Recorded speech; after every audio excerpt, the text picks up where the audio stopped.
d'emergenza questa mattina all'aeroporto Marco Polo, nessun ferito ma alcuni intossicati lievi, in corso le verifiche tecniche sull'Air France 566. Fatture false e soldi investiti in beni di lusso, maxi operazione della Guardia di Finanza di Venezia che ha scoperto una grossa frode fiscale nel settore tessile. Allarme bullismo, vittima un ragazzo su 5, oggi l'incontro al Pacinotti di Mestre tra studenti, insegnanti, prefetto e forze dell'ordine, dal confronto nascerà un cortometraggio. Non c'è pace per i lavoratori dell'ex Pansac di Mira, la Filten CGL denuncia, sono sempre loro a rimetterci, serve un incontro immediato con l'azienda. Olimpiadi Milano Cortina, inaugurato a Venezia il container itinerante della regione per sensibilizzare alla prevenzione. Tra i medici ci sarà anche l'assessore alla sanità Gino Gerosa.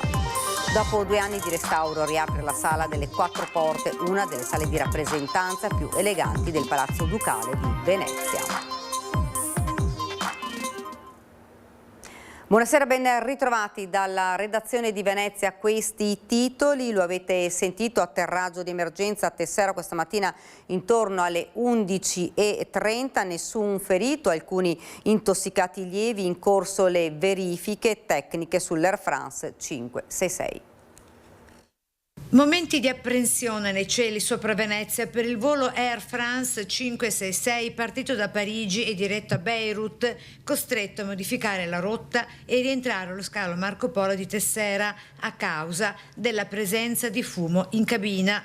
Dopo il via libera della torre di controllo veneziana, il comandante ha effettuato un atterraggio di emergenza intorno alle 11:30 con i mezzi di soccorso già schierati lungo la pista.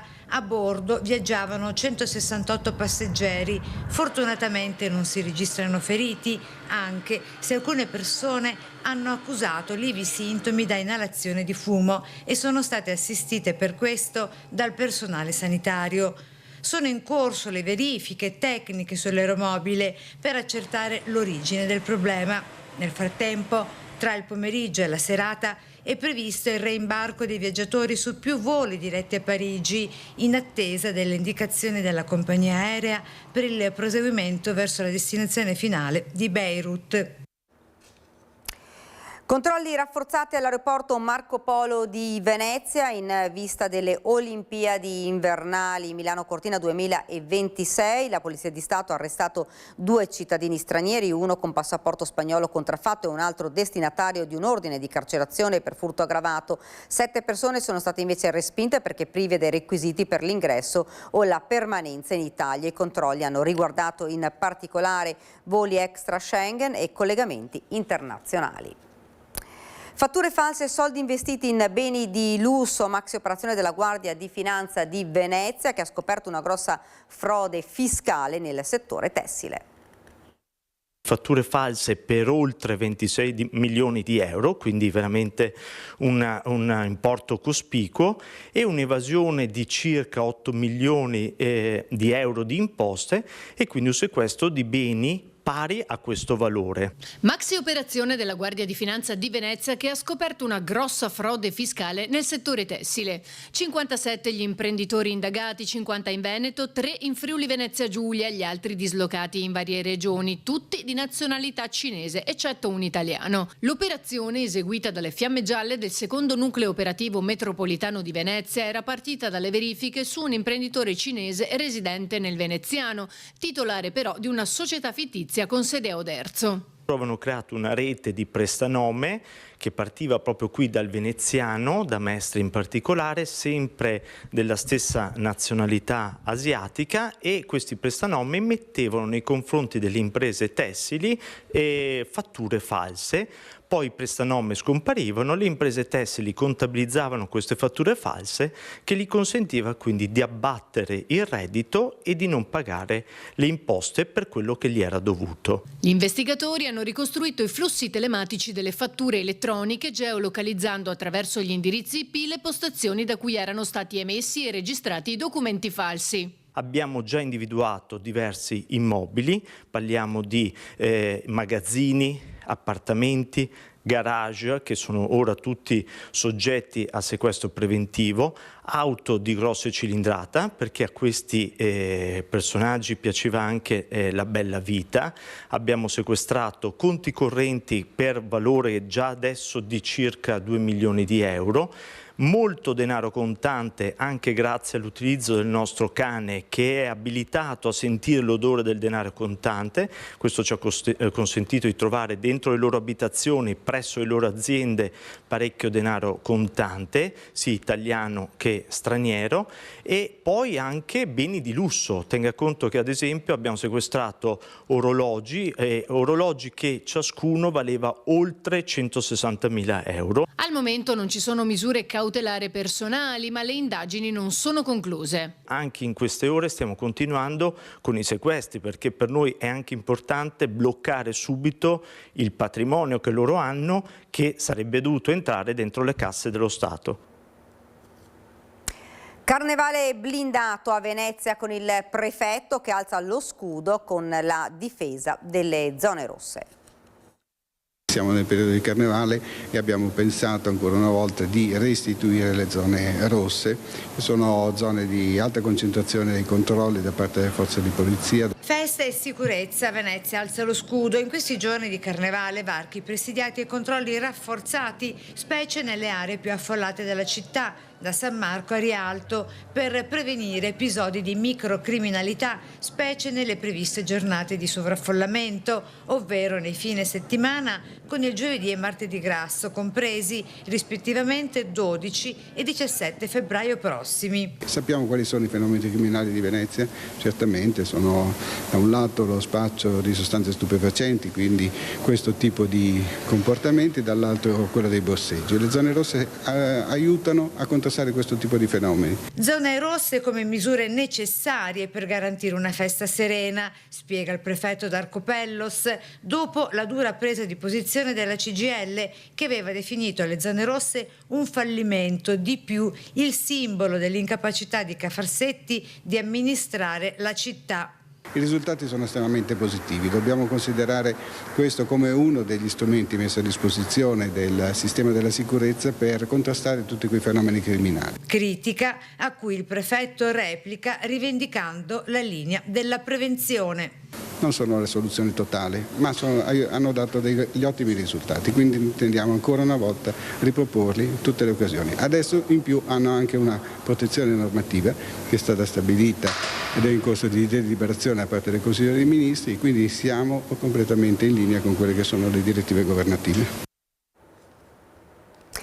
Bullismo allarme a Venezia, vittima un ragazzo su 5. Oggi l'incontro al Pacinotti di Mestre tra studenti, insegnanti, il prefetto e le forze dell'ordine. Dal confronto nascerà un cortometraggio con protagonisti proprio gli studenti di Mestre. Bullismo. In Italia il 68,5% degli adolescenti tra gli 11 e i 19 anni ha subito almeno un comportamento offensivo o violento nell'ultimo anno. In Veneto gli episodi ripetuti risultano leggermente più frequenti rispetto alla media nazionale. Nelle scuole venete circa il 30% degli studenti dichiara di aver subito bullismo, vale a dire uno studente su 5 e in modo ripetuto, con l'8% vittima di cyberbullismo, disagio sempre più legato alla dimensione digitale, ovvero un ragazzo su 3. Infine, quasi un quinto ammette comportamenti da bullo. Di un fenomeno purtroppo molto diffuso che possiamo definire una piaga sociale e che mina la serenità e il futuro dei nostri giovani. Incontro sul tema all'Istituto Pacinotti di Mestre con la presenza degli studenti anche della Silvio Trentin e delle medie Da Vinci. Ho visto ragazzi molto attenti in tutti gli interventi, soprattutto quando si sono toccati dei temi a loro molto cari, quindi cyberbullismo, cellulare, cosa si può, cosa non si può fare. È il dirigente dell'Anticrimine di Venezia a spiegare come i ragazzi, autori dei citati reati, cambiano comportamento dopo lo strumento dell'ammonimento da parte del questore. L'intesa che si crea, pedagogica se vogliamo dire, che si crea in questo caso, fa sì che raramente i minori che abbiano commesso quei reati li commettano nuovamente. Promotrice dell'iniziativa la professoressa Giuseppina Sazio. Dal confronto nascerà un cortometraggio con protagonisti proprio loro, gli studenti di Mestre, come spiega il giovane regista. Sarà un corto principalmente orientato sui sentimenti dei ragazzi, sentimenti che spesso agli adulti sembrano eccessivi o non del tutto comprensibili. Non c'è pace per i lavoratori dell'ex Pansac di Mira, la Filctem CGIL denuncia, sono sempre loro a rimetterci, serve un incontro immediato con l'azienda. La vicenda dei lavoratori ex Pansac sembra non avere fine, sono sempre loro a farne le spese. Dopo la beffa dell'ultimo riparto che ha lasciato quasi la totalità delle persone con crediti non ricevuti dalla procedura di amministrazione straordinaria, anche la nuova società Poligof, che ha assorbito parte di questi lavoratori, non dà tranquillità. La posizione della Filctem CGIL in questo senso è chiara. I lavoratori purtroppo hanno avuto una brutta sorpresa perché non vedono riconosciuti tutti i loro crediti. In media avanzano circa 5.000 euro. Non è accettabile che questi percorsi finiscano sempre così. Solo il TFR viene recuperato e ormai i soldi che vengono partiti sono soldi che vanno a banche, assicurazioni e per la procedura. Questo per noi come CGIL non può essere accettato, devono cambiare il sistema, i lavoratori devono avere il proprio riconoscimento e per questo metteremo in campo tutte le iniziative che occorrono. Serve un intervento chiaro da parte delle istituzioni locali e nazionali, evidenzia ancora il sindacato, perché fatti di questo genere non si ripetano e perché si risarciscano i lavoratori del danno subito. Per questo, continua, la Filctem chiede un incontro all'azienda per capire il futuro produttivo e la salvaguardia dei posti di lavoro. Non è accettabile in un paese che i lavoratori, che sono la parte più debole, non possono recuperare i propri soldi. Inaugurato il container itinerante della Regione Veneto per sensibilizzare alla prevenzione. Attraverserà oltre Venezia anche Verona e Belluno, 3 medici schierati per Milano Cortina, anche l'assessore alla sanità Gino Gerosa. Prima che il Presidente Stefani mi chiedesse di assumere l'incarico di assessore alla sanità di Regione Veneto, avevo già fatto domanda come volontario per le Olimpiadi e quindi avevo già deciso di farlo e lavorerò all'interno dell'antidoping. E quindi una bellissima esperienza, soprattutto un contatto diretto con gli atleti. Tra i circa 500 professionisti sanitari schierati per le Olimpiadi Milano Cortina ci sarà anche l'assessore alla sanità Gino Gerosa, cardiochirurgo, ad aiutare come volontario i team dell'antidoping. Assessore che ha inaugurato proprio per l'inizio delle Olimpiadi a Venezia il container della prevenzione, un percorso itinerante in 3 tappe che guida chi lo attraversa verso la sensibilizzazione agli screening. La prevenzione è importante per garantire salute ai nostri cittadini e questo ha un'ulteriore valenza perché un cittadino in salute naturalmente determina una miglior sostenibilità di un sistema sanitario universalistico qual è il nostro. Un'iniziativa nata in collaborazione con Ulsuno Dolomiti, 3 Serenissima e 9 Scagliera e con medici con l'Africa QAM. La cura è tanto importante, ma la prevenzione è ancora più importante. E allora un container immersivo vuole dare l'esperienza fisica, proprio tangibile, di quanto il movimento è fondamentale. 3 tappe, una di conoscenza e approccio seppur confuso con la prevenzione dato da specchi deformanti e fumo, una piccola sala in cui vengono date informazioni e consigli per uno stile di vita sano e infine l'ultima tappa per ricordare l'importanza della protezione dal sole anche in montagna, in aumento in Veneto infatti i melanomi. In montagna naturalmente il rischio non viene azzerato, anzi tutt'altro, ma con la prevenzione, con gli screening antitumorali in cui Regione Veneto si spende in maniera importante, siamo ai primi posti a livello nazionale per quanto riguarda l'adesione a diversi screening oncologici, ma quest'anno vogliamo fare di più, quindi incrementare ulteriormente screening oncologici e per patologie cardiovascolari.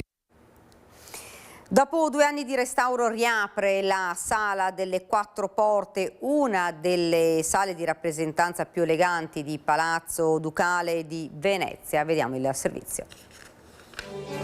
La Sala delle 4 Porte del Palazzo Ducale di Venezia riapre al pubblico a conclusione di un articolato restauro. Un cantiere aperto che per 2 anni ha consentito ai visitatori di osservare i restauratori al lavoro, impegnati da un lato in un intervento decorativo e strutturale al soffitto, dall'altro sui portali lapidei, le tele e i gruppi scultorei.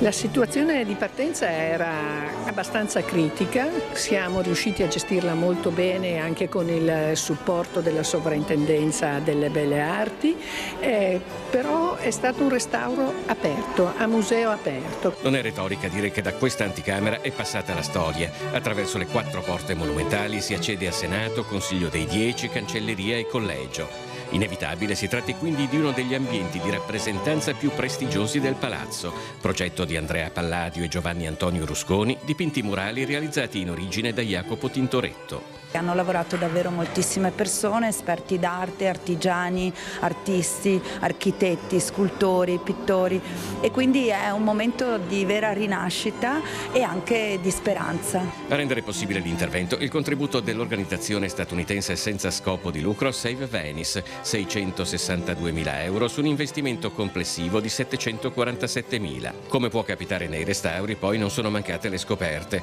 ad esempio per i dipinti del soffitto. Non erano stati realizzati ad affresco, ma con colori ad olio stesi su una preparazione a base di gesso e colla.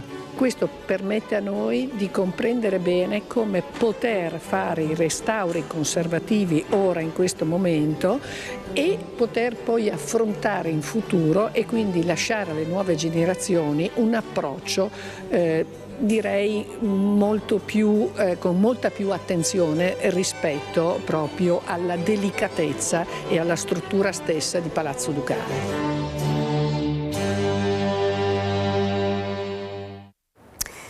Piano casa, consegnate le prime case in terraferma a 30 famiglie, l'assessore Venturini nei prossimi giorni altre 170 assegnazioni.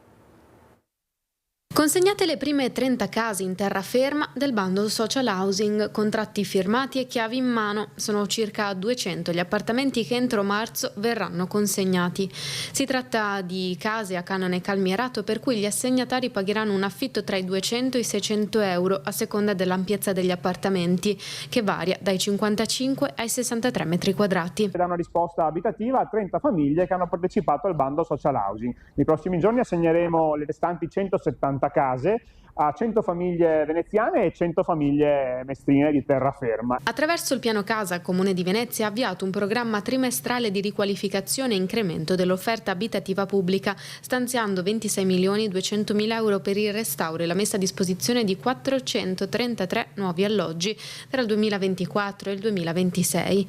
Parallelamente l'amministrazione ha previsto anche un programma di manutenzione diffusa per la cura e la funzionalità degli immobili in gestione. È una risposta importante al ceto medio, che in alcuni momenti è in difficoltà perché il costo della vita, il tema dei mutui, i tassi di interesse rendono difficile oggi stare sul mercato privato con facilità, e quindi questa misura che il Comune negli ultimi anni ha introdotto ha dato una risposta importante a circa 500 famiglie.